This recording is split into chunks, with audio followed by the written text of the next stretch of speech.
করছি। রামের মনে প্রেম জেগেছিল, বলেছিল রাম তাই, বাবা আমি এইবারে বিয়ে করতে চাই। বাবা তখন রামচন্দ্রকে সংবাদ দিয়েছিল, জনক রাজা স্বয়ম্বর সভার আয়োজন করেছিল। মিথিলা গিয়ে সীতা দেবীকে পত্নী হিসাবে পেল, সোনার হরিণ ধরতে গিয়ে পত্নী চুরি হইল। জিপিএসের সাহায্য নিয়ে সীতা সন্ধান পেল, সীতার উদ্ধার করতে গিয়ে লঙ্কা কাণ্ড হইল। শেষ পর্যন্ত রামচন্দ্র জয়লাভ করেছিল, যুদ্ধ বিমান করে তারা বাড়ি ফিরে গেল। এর থেকে বড় নাটক করব না, চরিত্র গুলো সম্পর্কে করব আলোচনা।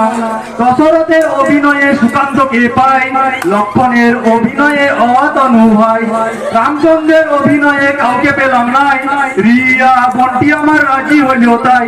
রাবণের অভিনয়ও কাউকে পেলাম নাই, শুভজয় ভাইটিকে ফোন করেছিলাম তাই। এক কথাতেই ভাইটি আমার রাজি হয়ে গেল, রাবণেরও অভিনয়টি পরিপূর্ণ হইল। ঝিনুক বন্টিকে সীতার অভিনয়ে পাই, হনুমানের অভিনয়ে জয়দেব ভাই। দর্শকদের করজোরে তাই জানাই নিবেদন, নাটকের শেষ থেকে করিবে গমন। এর থেকে বেশি কথা বলবো না, কলি রামায়ণ এবার করবো আলোচনা। এইটুকু কথা বলে সমাপ্ত হইল, প্রেমানন্দে সবাই বলো হরি হরি বলো।